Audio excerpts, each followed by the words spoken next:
Okay, so hopefully you've had a chance to watch my video on my first turkey. This is my second version of a turkey, which I think is just as cute. Maybe a little bit less work involved in it.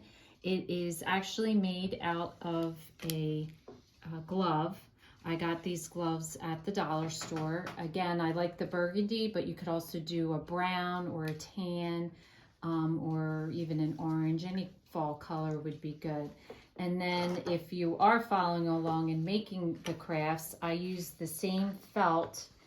This time I'm not using the burgundy because it is burgundy, but I'm using now the green and the tan, which was the same one that I used on my other turkey, and the orange for the beak.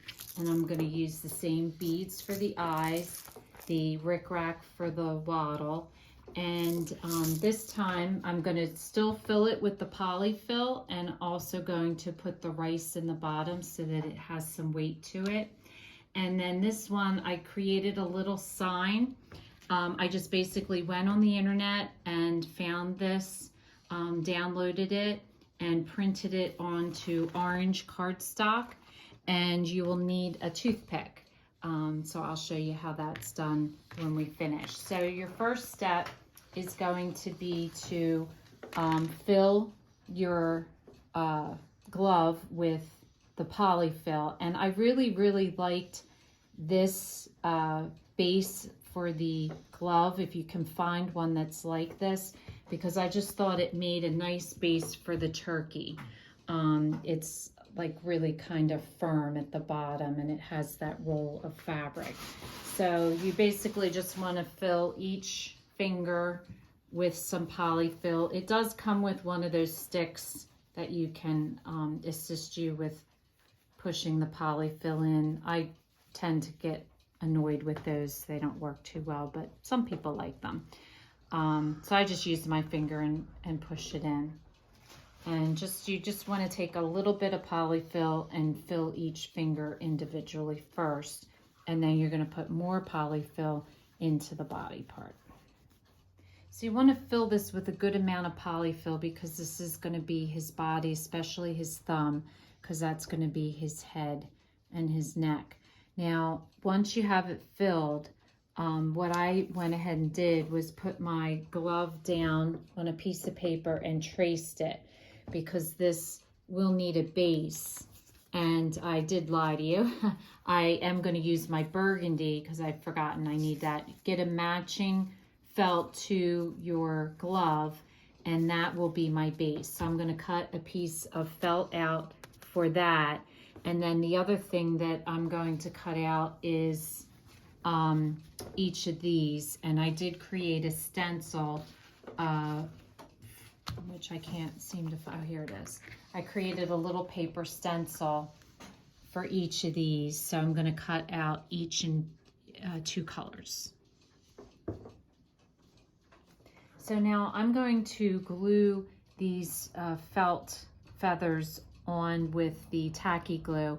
And I just wanted to let you see, I'm going to trim them a little bit just so that they are even, because some of the fingers are a little bit smaller than others, and I just used the same trace for all of them. So I waited until they were positioned on, because you will see that a little bit.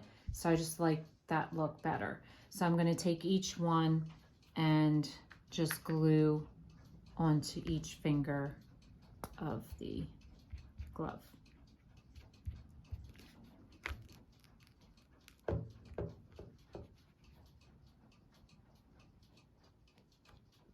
So I cut a little piece of the rickrack, and I'm going to put a little strip of glue on the one end so that it doesn't unravel. And I'm going to cut my beak. My beak is just basically, I just cut a square of fabric out. I just pretty much just fold it in half, like at a diagonal, and cut it out, and that'll be the beak.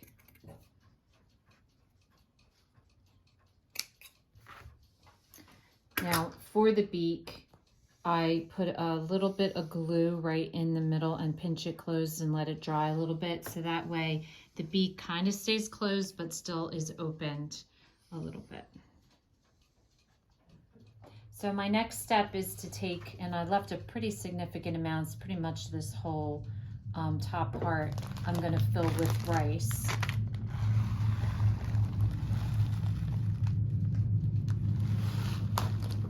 And I'm going to push that down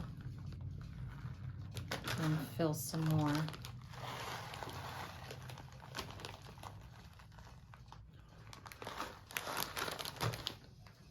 And just keep doing that until it's right to the top.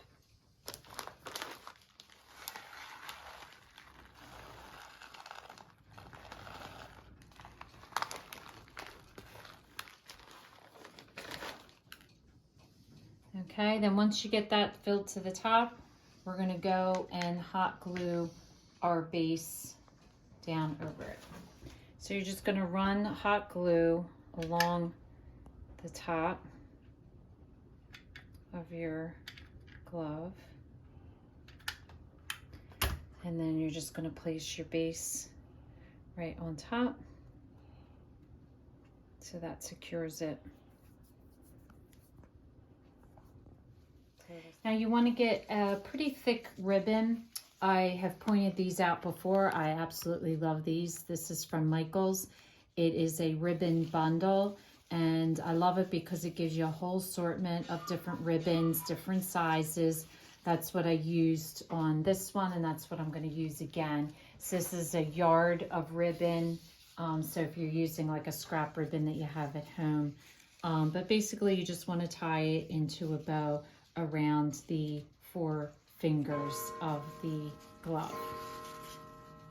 So the only thing left to do now is our beak, our eyes, our wattle, and our sign, and to do that we'll go to a hot glue gun. So you just want to put a little tiny dab of hot glue for each of your buttons or beads, and then you run a little bit of hot glue for the beak and put that on underneath, and the wattle.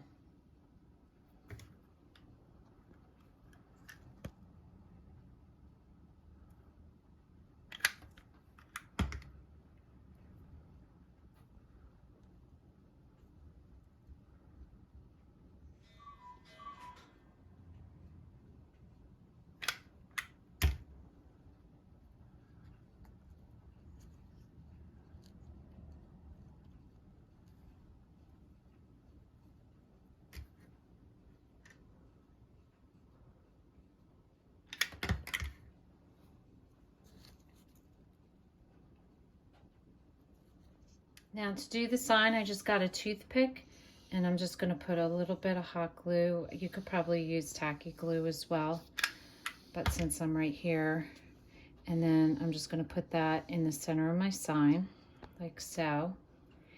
And then the pointy end, I'm just going to poke right through the sock, or the glove, and that'll become your sign. So I think this is a nice, cute addition to your Thanksgiving decorations, and you can make 2 out of 1 pair of gloves. So if this is your first time watching, welcome, and please don't forget to subscribe. If you want to receive future notification of posts, hit the bell, and if you like this video, please give us a thumbs up. Thanks for watching, and we'll see you again soon.